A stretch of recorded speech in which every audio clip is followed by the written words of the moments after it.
कभी सोचा है कि जो खाना हमारी थाली में आता है उसका सफर असल में शुरू कहाँ से होता है? चलिए, आज हम उसी सफर पर निकलते हैं, जमीन की गहराई से लेकर हमारे डाइनिंग टेबल तक। और यह सिर्फ खेती-बाड़ी की कहानी नहीं है, ये उस पूरे सिस्टम को समझने की कोशिश है जो हम सबकी जिंदगी से जुड़ा हुआ है। तो आइए इस कहानी को इसकी जड़ से समझते हैं। तो इस सफर में हम क्या-क्या देखने वाले हैं? सबसे पहले हम ये समझेंगे कि एक किसान सोचता कैसे है, उसका सबसे बुनियादी फैसला क्या होता है। फिर हम उनकी रणनीतियों पर बात करेंगे, मतलब उनका गेम प्लान क्या है। उसके बाद देखेंगे कि असल में खेत में उगता क्या है और कौन सी चीजें हैं जो इस पूरे सिस्टम को चलाती हैं। और हाँ, आखिर में भविष्य की तरफ भी झांकेंगे कि आगे क्या होने वाला है। तो शुरुआत करते हैं। चलिए एक किसान के नजरिए से सोचते हैं। मान लीजिए एक खेत है, तो सबसे पहला, सबसे बुनियादी सवाल क्या होगा? यही ना कि ये खेती परिवार का पेट भरने के लिए हो रही है या बाजार में बेचने के लिए? देखने में ये एक सिंपल सा सवाल लगता है, लेकिन इसका जवाब वही सब कुछ बदल देता है। और ये कोई फिलॉसॉफिकल सवाल नहीं है, बिल्कुल नहीं। ये एकदम प्रैक्टिकल सवाल है हर किसान के लिए। वो किसके लिए अनाज उगा रहा है? अपने परिवार के लिए, अपने गांव के लिए, या फिर दुनिया के किसी दूसरे कोने में बैठे इंसान के लिए? इसी एक सवाल का जवाब आगे के हर डिसीजन का रास्ता तय करता है।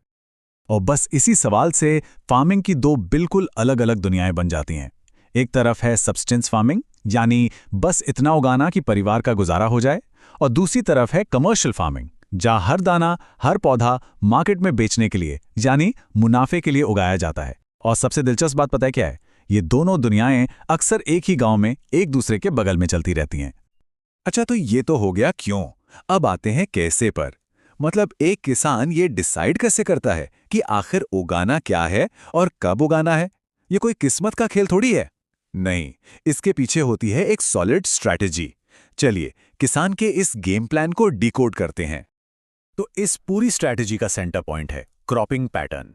पता है, इसको ऐसे समझ सकते हैं जैसे चेस का कोई गेम हो, बस फर्क इतना है कि यहां मोहरों की जगह फसलें हैं और चेस बोर्ड है किसान की जमीन। एक सही चाल सही टाइम पर और बम्पर फसल, पर एक गलत मूव और पूरा खेल बिगड़ सकता है। बिल्कुल। अब इस गेम को खेलने के भी कई तरीके हैं। एक है मोनोक्रॉपिंग, यानी साल दर साल बस एक ही फसल उगाना। आसान है, एफिशिएंट है, लेकिन ये जमीन की सारी जान निकाल देता है।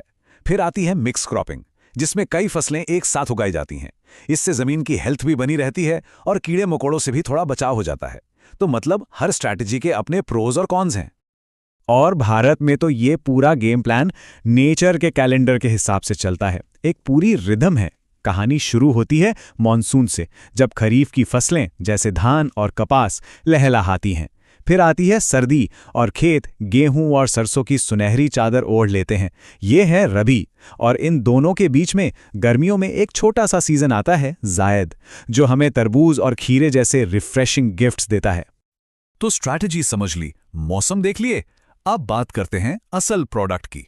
आखिर इन खेतों में उगता क्या है? अनाज से लेकर बड़े बड़े प्लांटेशंस तक क्रॉप्स की दुनिया बहुत ही ज्यादा डाइवर्स है। गेहूं का ही एग्जाम्पल लेते हैं। ये सिर्फ एक फसल नहीं है, है ना? ये तो करोड़ों लोगों की जिंदगी का हिस्सा है। देश भर में जो लाखों करोड़ों रोटियां बनती हैं, उनकी बुनियाद है ये। सच कहें तो ये हमारी फूड सिक्योरिटी की बैकबोन है। फिर आती हैं गन्ने जैसी फसलें। इनका काम सिर्फ चाय कॉफी में मिठास घोलना नहीं है। नहीं, ये तो पूरी इकॉनमी को एनर्जी देती हैं। इनसे लाखों लोगों को रोजगार मिलता है। पूरी पूरी इंडस्ट्रीज चलती हैं इन पर। अब जरा उन खूबसूरत चाय के बागानों के बारे में सोचिए।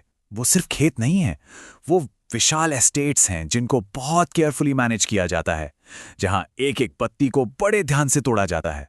ये कमर्शियल फार्मिंग का एक बिल्कुल अलग ही लेवल है, एक अलग ही लीग। और बिल्कुल ऐसा ही एक और एग्जाम्पल है रबर।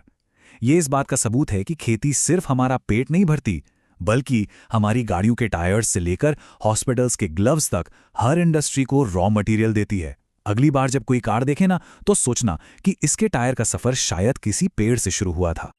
देखिए, एक खेत ना अकेला काम नहीं कर सकता। उसे जिंदा रहने के लिए, बढ़ने के लिए एक पूरे सपोर्ट सिस्टम की जरूरत होती है। तो अब हम इस सपोर्ट सिस्टम की ही बात करेंगे। वो अदृश्य हाथ जो हमारी फसलों को पालते हैं। और इस पूरे सिस्टम की लाइफलाइन पता है क्या है? इरिगेशन, यानी सिंचाई। इसके बिना तो दुनिया के सबसे फर्टाइल खेत भी बंजर जमीन बन जाएंगे। सिंचाई ही तो वो जादू है जो रेगिस्तान में भी बाहर ला सकती है। और जैसा मैंने कहा, खेती सिर्फ जमीन पर उगने वाली चीजों तक ही लिमिटेड नहीं है। सेरिकल्चर का एग्जाम्पल लीजिए, यानी रेशम की खेती। ये एक फैसिनेटिंग प्रोसेस है। सोच के देखिए, छोटे छोटे कीड़े दुनिया के सबसे खूबसूरत कपड़ों में से एक सिल्क बनाते हैं। ये नेचर और इंसानी दिमाग का क्या कमाल का कॉम्बिनेशन है ना? हम सब ने ग्रीन रेवोल्यूशन के बारे में तो सुना ही है, जिसमें जमीन पर खेती का चेहरा ही बदल दिया। लेकिन पानी के नीचे भी एक ऐसी ही क्रांति चल रही है, जिसे कहते हैं ब्लू रेवोल्यूशन।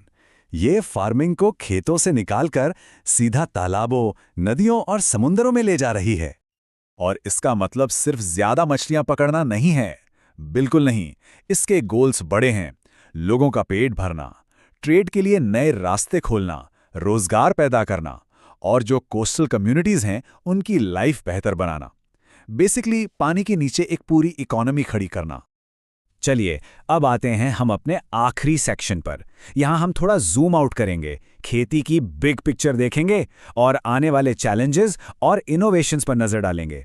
वो कौन सी नई आइडियाज हैं, नई टेक्नोलॉजी हैं जो हमारी आने वाली फसलों की किस्मत लिख रही हैं।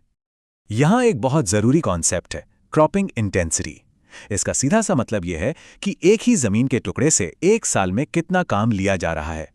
अगर साल में एक फसल तो इंटेंसिटी कम, अगर 2 या 3 फसलें तो इसका मतलब जमीन की पूरी कैपेसिटी का इस्तेमाल हो रहा है। सिंपल। देखिए, हर मैच एक ही स्ट्रैटेजी से नहीं जीता जा सकता, है ना? ठीक उसी तरह पूरे देश में खेती करने का एक ही फॉर्मूला काम नहीं कर सकता। इसीलिए बनाए गए हैं एग्रो क्लाइमेटिक जोन्स। ये एक टेलर की तरह हैं जो हर इलाके की मिट्टी, वहां के मौसम के हिसाब से एक परफेक्ट कस्टमाइज्ड फार्मिंग प्लान तैयार करते हैं। ये एक ऐसी चीज है जिसमें सबका फायदा है, एक विन विन सिचुएशन। कम्युनिटी को लकड़ी मिलती है, फल मिलते हैं, एक बेहतर एनवायरनमेंट मिलता है, और धरती माँ को मिलते हैं और ज्यादा पेड़। ये एक बहुत जरूरी बात याद दिलाता है कि खेती का मतलब सिर्फ जमीन से लेना नहीं, उसे कुछ वापस देना भी है।